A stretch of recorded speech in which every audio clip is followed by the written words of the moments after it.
My name's Sam. I'm a tester here at Tyro, or I was a tester until I left 2 weeks ago. I'm in between jobs at the moment, and I start a new job at Google in a week. So I feel like this conference kind of talks to me now. But yeah, I feel a little bit out of the ordinary, a tester at a developer conference. I guess we're like your evil twin. We always point out the flaws in your hard-earned work. Unfortunately, but I can also have a bit of fun with testing as well. So this is a robot that's an open source project that you can use for testing. Helps if I switch things on properly. We've named this robot Tappy McTapface. There was a competition here at Tyro to name it during a hackathon. So I'm actually going to jump straight into the demo first and then talk about the robot afterwards. So. I'm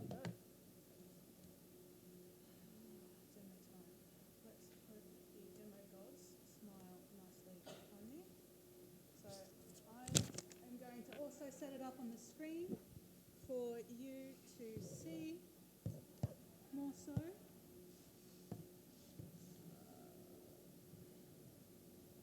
There we go. You're all on TV now. And if I go over to my terminal, I am running my node play node. I'm running a node server. There we go. And I play a song like Merry Christmas. There we go.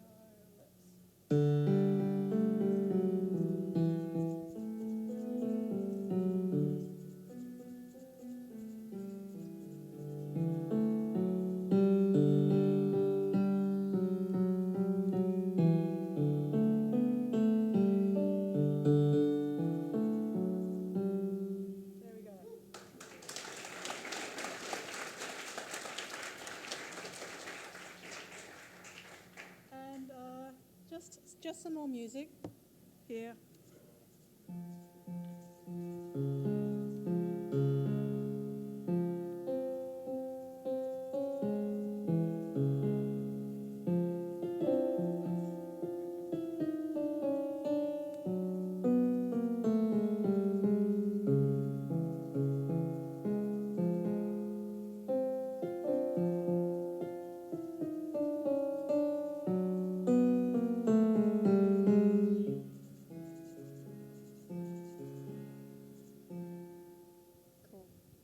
We have some timing issues with that robot at the moment, but hopefully you could recognise the song.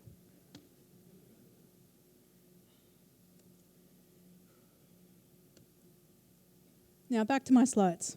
Where are we? There we go. So this is a robot that you can use to test mobile apps. It's an open source project. You can access the repository here with all of the 3D files as well. Based on version 2, also created by this guy, Jason Huggins, who was one of the founders of the Selenium framework as well. So I think he just wanted to, that's like an earlier prototype version where you could use it to interact on a tablet. And I think that demo version, he was using it to play Angry Birds. All the parts, the green parts and whatnot are 3D printable. I printed them here in the office. We got a 3D printer a couple of weeks ago to give out at YAL next week, and I was able to get some parts printed. They use Bitbeam, which is a Lego compatible pieces. When they say Lego compatible, they don't really mean Lego compatible. It doesn't actually work. I tested it. They're just roughly the same size, but they don't click very well. They're very similar to the Lego Technic pieces. They're also not as durable as Lego pieces, I guess because as you print it, you tend to optimize for build times rather than having solid plastic as well. It took about 20 hours worth of printing for all of those green parts, so it wasn't a quick thing to do. I also screwed up my first print. This was the results of the first print. It went a little bit haywire. Note to self, do not put prints near the edge of the printer. learnt that one the hard way. All of the larger parts I could have printed, but I actually got them laser cut at a hackerspace, Robots and Dinosaurs in Meadowbank. If you've ever been inclined to check out a hackerspace, I quite like that one. There's an Arduino board and it's connected to 3 servo motors, and those the rotation gets translated into XYZ coordinates on the phone plane. We also use magnets and ball bearings for joints.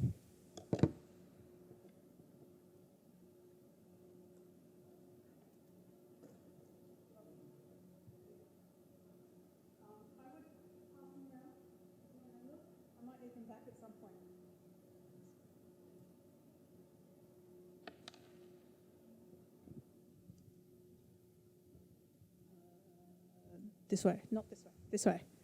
Yeah, there we go.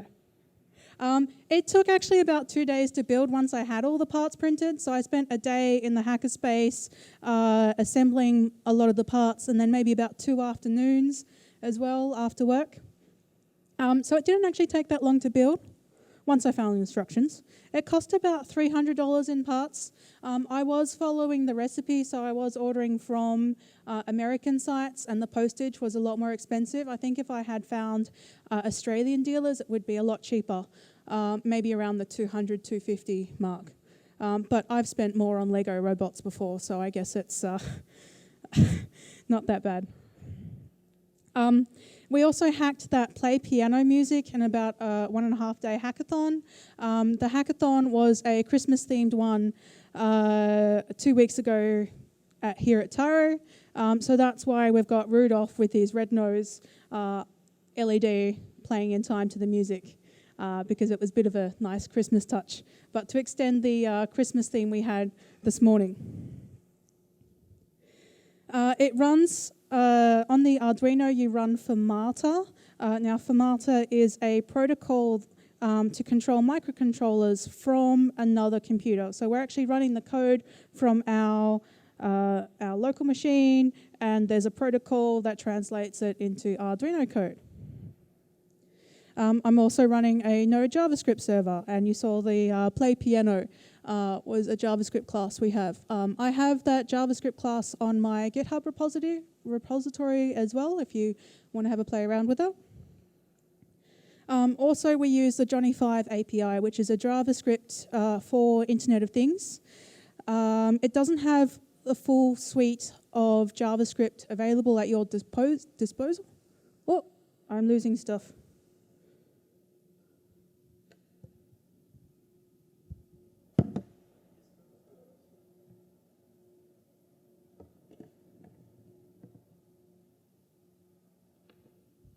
And this is a fairly new library. It's only been around for a couple of years.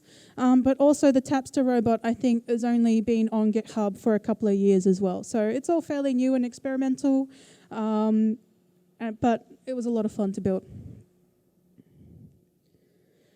We mapped out our XYZ coordinates of all of our keys. You can see right up the top there we have E4 to represent the E4 key on our keyboard. We have XYZ to map for when it's pressed and when it's lifted, so that when we're moving from key to key, we actually move from lifted position to lifted position before we trigger the press. And that's why there's some timing issues when we're trying to play faster music, such as the Darth Vader music, because we don't quite have the timing right yet. It's playing the quick notes too slowly and the longer notes too quickly. But it's still a bit of a hack. Unfortunately, our keys are hard-coded. Then we also pass in a string that represents music. So that Merry Christmas that we've got 2 D3 there at the start, that means play the D3 note for 2/16 of a bar. How many of you guys are familiar with music? Could read sheet music and... Okay. We just tried to programmatically represent music and pass in a string that all we have to do is pass off to the robot, and it knows how to play it because we've mapped out all the XYZ coordinates of all the keys and whatnot. So how can this help you test? I can see at least two main applications. The UI automation on a physical device. One thing I would like to build next is if you had an app running in debug mode, you should be able to read the UI elements via USB.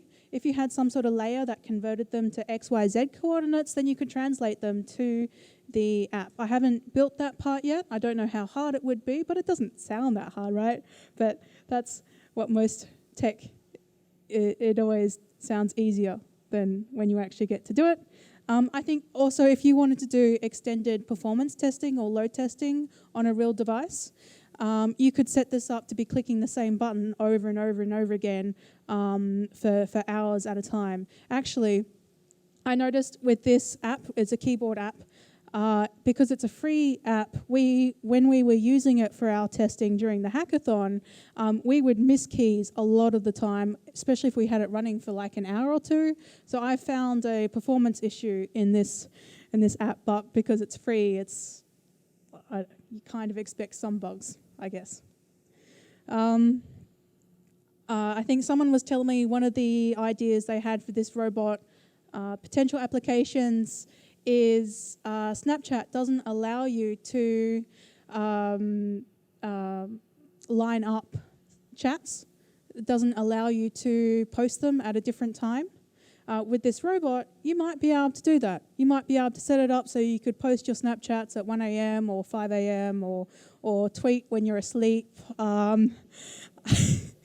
there any other applications that other people can think of off the top of their head?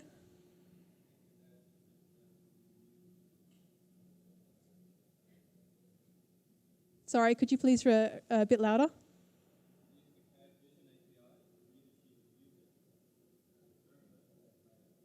Okay, use some image processing to read sheet music and then palm it off to the robot. Cool. Hopefully, it's you're only limited by your imagination. It has some testing applications. I think as our tools progress, though, they tend to get better and more reflective. So anyway, it was a lot of fun to build. My lessons learned while I was building this, it was really hard to find instructions to build. They're a little bit all over the internet. They weren't located in the GitHub repository. So that was interesting, but I did find some instructions. I think I printed a few too many parts, and I think it's because there was a bit of a difference between the build of materials in the GitHub repository and the build instructions. That also meant I ordered too many bolts of one type and not enough, also because of these differences between the build of materials and the instructions that I was following. So all the parts were, because this is an American project, all the nuts and bolts were in inches and threads per inch and measurements that I didn't really understand. So I wanted to try the American nuts and bolts first before trying metric, but then ended up moving towards metric nuts and bolts. So one thing I'd like to do is to create a build of materials for metric system, and also to update the instructions and the build of materials as well. That's basically it in a nutshell. Any questions so far?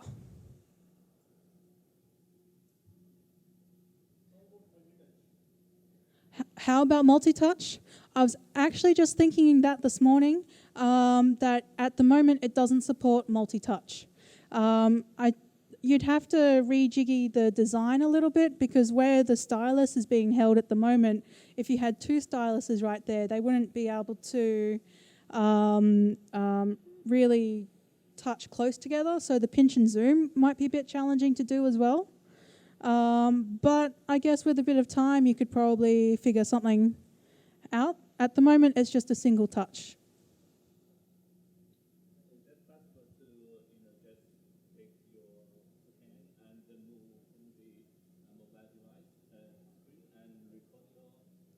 Yeah, so the question was, is it possible to move the pen and record the movements?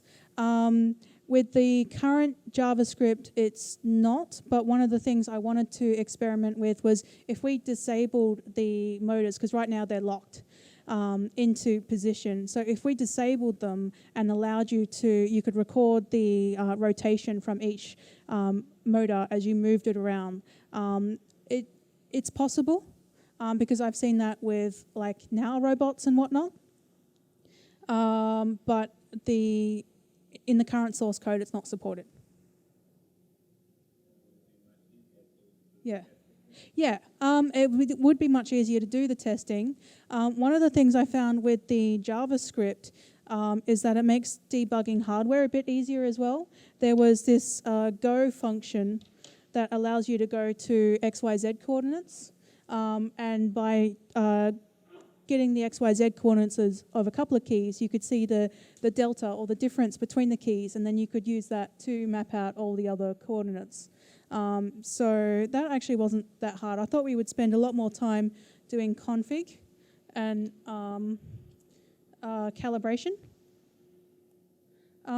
Who would like to come up and have a play? There's another function. If I simplify the keyboard, we've got a play function where you can just pass in a string of characters and it will play it to the music.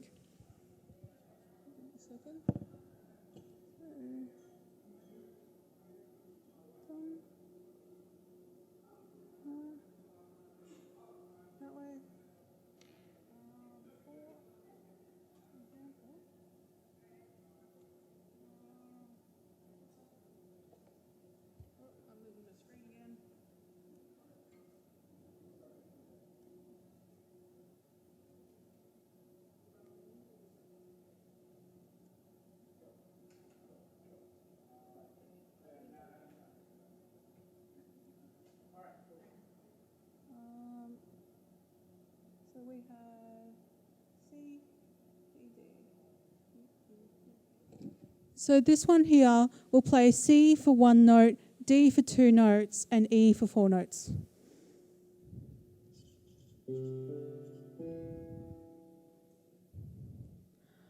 Does anyone have any other music that they'd like to play? On this keyboard setup, we also have, I think, Jingle Bells.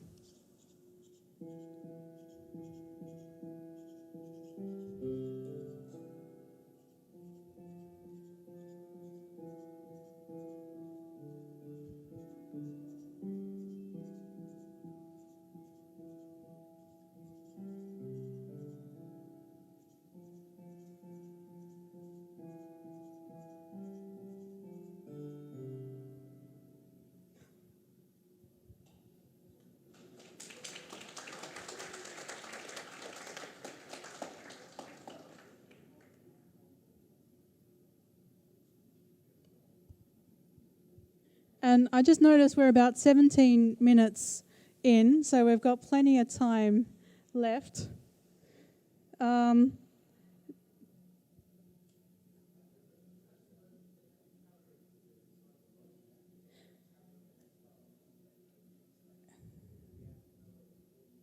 Yeah, so the question was, with different phone sizes and screen sizes, how would you calibrate it to know where the keys are? At the moment, it's just hard-coded to my phone. I think if you didn't have access to a debug build, it would be a little bit more challenging. You would either have to set up some sort of camera setup to be able to read the screen and translate them into XYZ coordinates, but I think the easiest way potentially is to read the screen via the USB, get the XYZ coordinates of UI elements, and then translate them to the robot. That hasn't been built yet, but that's where I'd like to see it go. Yes?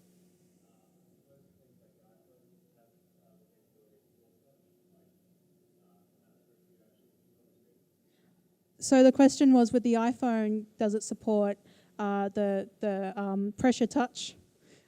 Is that the correct the force touch? there's no way to read the pressure from the servo motors, but you could... someone's giving me a phone call. Oh. I'll just get the robot to answer it. If you could map out the Z coordinates based on the amount of pressure, but it would require a bit of trial and error, and it would be hard-coded. It'd be dependent on the length of the stylus you're using as well. So I don't know of a programmatic way to be able to get that with the current setup, because the servo motors, they could probably tell you how far the screen is down, and then you might be able to tweak it with a small delta either side to get a light touch and a force touch. One of the things you could do potentially before you start playing around with the phone is to do a calibration where it just goes around the whole phone and gets the dimensions of the phone. Anything that it presses further is where the edge roughly is. So you could do that programmatically as well to get where the phone is located.